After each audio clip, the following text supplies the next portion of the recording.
biggest mistake you see small business owners make when running their business? Part 2. Thanks for tuning back in to the second half of my answer to this question. If you missed it, I've recently posted a couple videos on common mistakes I see entrepreneurs make when starting up a new business venture, as well as the first half of my video response to this question about common deviations from best practices while the business is up and running. So without further ado, let's close out this segment with a few more errors common to small and mid-sized operational businesses. Number 4, ignoring employee satisfaction. As I thought about what types of examples or anecdotes I wanted to share here, it immediately became clear that this issue requires its own separate video series. So if you have employees and you're concerned about workplace culture and morale, please check back soon for that.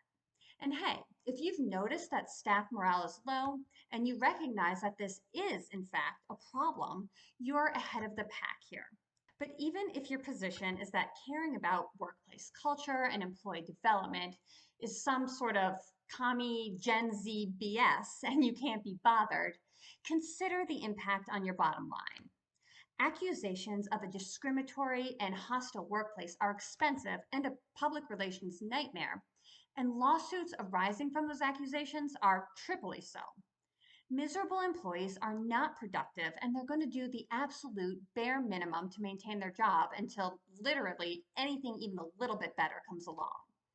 High turnover is expensive, and constant new employee training and onboarding is a low value use of everyone's time, especially when performed by staff that is also disgruntled. If you are dismissive or even ambivalent about employee satisfaction, your company really won't ever perform at its full capacity. All right, number 5, underpricing. Now, I'll preface this by saying that there may be good reasons you choose to underprice your goods or services for a limited time or with respect to a limited subset. The concept of a loss leader, for example, where you sell one product at a below market cost to attract customers who will hopefully purchase other products at full price, is a well-known strategy.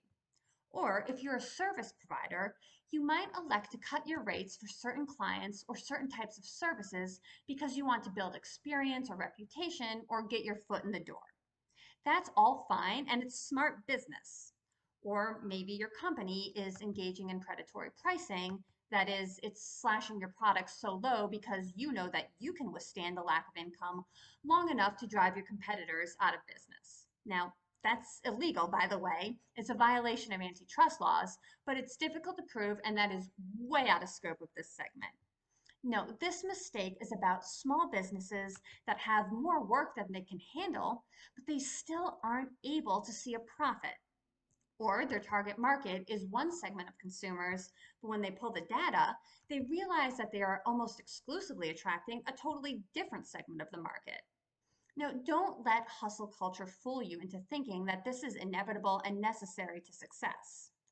If you're offering your services for, say, $45 an hour, I'm not telling you to start charging $450 an hour, unless you can actually retain one new customer for every 10 you lose.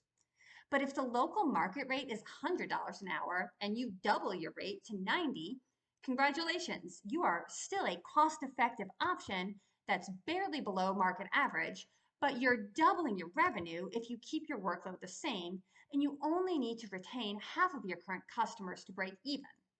That extra time is yours to spend as you choose. I'm especially talking to my fellow women business owners here, because statistically, we are far more likely to underprice our goods and services, and to do so by a more significant margin relative to our male counterparts.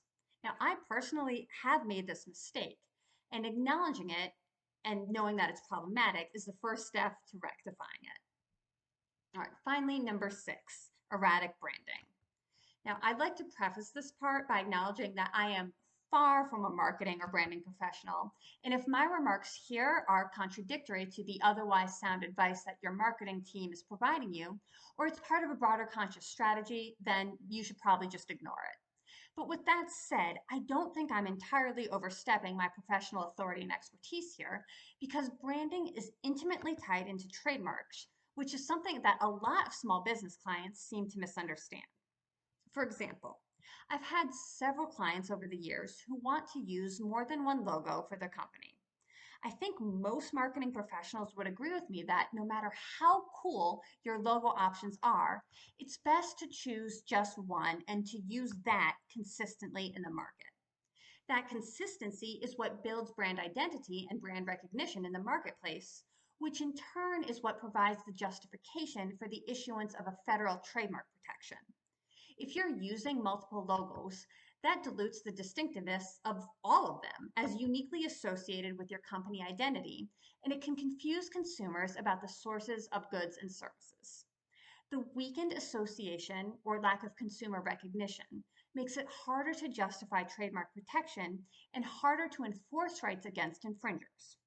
It doesn't need to be as extreme as multiple logos to be problematic. Things like multiple company slogans or inconsistent branding color schemes can also cause confusion unless there's a logical reason for it.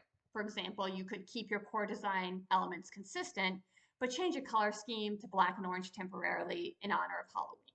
Just one example. All right, so of course, this list of common mistakes could continue almost indefinitely, particularly with respect to flip sides of the coin representing two extremes.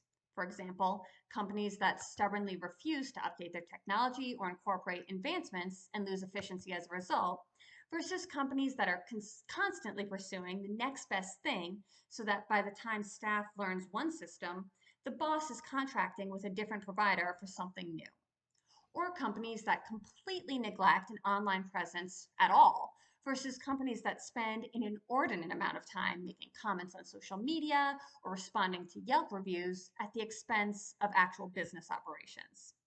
But let's call it a day here. If you see your own missteps in any of these examples, that's actually a spectacular sign of your self-awareness and growth. Use the insights to continue to keep yourself in check and evolve. I do the same. That prevents the biggest error of them all, growing complacent once success starts to materialize. Business owners, what mistakes from your past have you learned from, and what lessons can you share from those experiences?